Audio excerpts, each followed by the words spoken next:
გამარჯობა. რამდენიმე თვის წინ მსოფლიო ბანკმა გამოაცხადა კონკურსი ესეების დაწერაზე, ანუ ესეთ კონკურსი იყო. თემა იყო საქართველოს კიდევ 20 წლის შემდეგ. ილიას უნივერსიტეტიდან 3 სტუდენტმა მიიღო მონაწილეობა ამ კონკურსში და სამივე გავიდა ხუთეულში, საპრიზო ხუთეული. 1000 ლარი იყო ფულადი პრემია, პრიზი. დღეს ორნი არიან ჩვენთან მოსული, ვალერი ოთხოზორია და მარიამ სულაშვილი. გამარჯობა. პირველ რიგში მინდა მოგილოცოთ, რომ ამ კონკურსში გაიმარჯვეთ და წარმატებით მიიღეთ მონაწილეობა და მინდა გითხოთ, რატომ გადაწყვეტეთ საერთოდ ამ კონკურსში მონაწილეობის მიღება? თავარი რატომაც გადავწყვიტე, ეგ იყო, რომ თვითონ მაგ თემაზე რეფლექსია, საქართველოს კიდე 20 წლის შემდეგ, როცა ნახე თქვა განცხადება იყო, წავიკითხე ეს თემა. მომეჩვენა რომ ძნელი იყო წარმოგესახა საქართველოს 20 წლის შემდეგ. და მე ამეკვია და რა, საღამოს გამახსენდა რომ შუა დღესაც წავიკითხე ეს და საქართველოს 20 წლის შემდეგ, ძალიან რთული იყო წარმოსახავად რა, წარმოსახვისთვის. და აი ამიტომ ეს იყო ძირითადი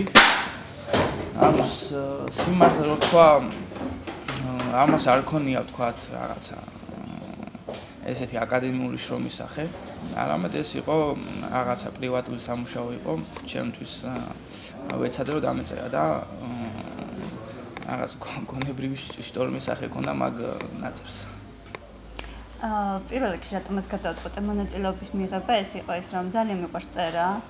ბიზნესის ფაკულტეტზე ვსწავლობ, მაგრამ ასეთი ჰუმანიტარული მიმართულებითაც დაინტერესებული ვარ. პირველ რიგში ეგ იყო დაინტერესების მიზეზი. ამას გარდა საკმაოდ კარგი სტიმული იყო, საკმაოდ დიდი ჯილდო იყო, ანუ ასე ვთქვათ, სტუდენტისთვის 1000 ლარის ოდენობით თანხა, სტუდენტისთვის საკმაოდ ესეთი კარგი ჯილდო იყო.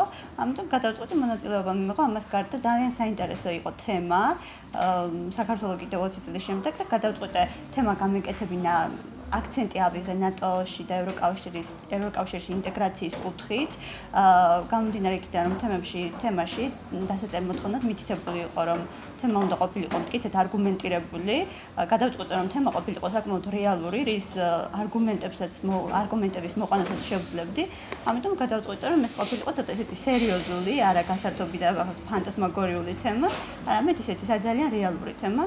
ამიტომ ავიღე ეს თემა ევროკავშირში და ნატოში ინტეგრაციის კუთხით, რა ბენეფიტები შეიძლება მოყვეს ქვეყნისთვის და გამოვიდა საბოლოოდ ისე, რომ გამოვიდა, ასე ვთქვათ, არგუმენტირებული თემაც და მათთვისაც საინტერესო, ასე ვთქვათ. თქვენ თავს როგორ ხედავთ კიდევ 20 წლის შემდეგ? ესეთი მოლოდელი შეკითხვა. პირველ რიგში ვფიქრობ, რომ ძალიან წარად ვიქნები ჩამოყალიბებული.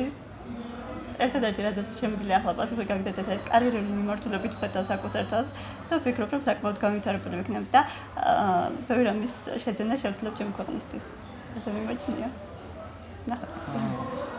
რაც შევხედე, რეალურად ეხა რატომაც გაზევთ ეს ამ ინტერვიუს, ზუსტად ის არის, რომ 20 წლის მერე ვთქვათ, როცა შევხედავ ამ ვიდეოს, მაინტერესებს რამდენად დაემთხვევა ის, რაც იქნება 20 წლის შემდეგ და საერთოდ მინდა რომ ჩემი თავი ცხოვა აისახება მაგ ვიდეოში და ჩემ თავსაც ვუყურებ, სამშიელობს ამ საკითხებზე და რაც შემეხება მე პრინციპში დღესაც და 20 წლის მერეც თავი ერთნაირად წარმოვიდგენი, უფრო მამარდაშვილის მხარეს, ვიდრე ვთქვათ კულტურის და რელიგიის მხარეს და უფრო ეს ოპტიმიზმის მხარეს წარმოსახვედი თვალსაზრისით.